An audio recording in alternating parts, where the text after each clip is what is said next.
Those who love me will obey my teaching. My Father will love them, and my Father and I will come to them and live with them. Those who do not love me do not obey my teaching.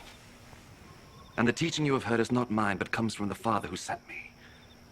I have told you this while I'm still with you. The help of the Holy Spirit, whom the Father will send in my name, will teach you everything and make you remember all that I've told you. Peace is what I leave with you. It is my own peace that I give you. I do not give it as the world does. Do not be worried and upset. Do not be afraid.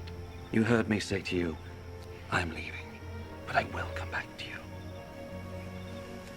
If you loved me, you would be glad that I'm going to the Father, for he is greater than I.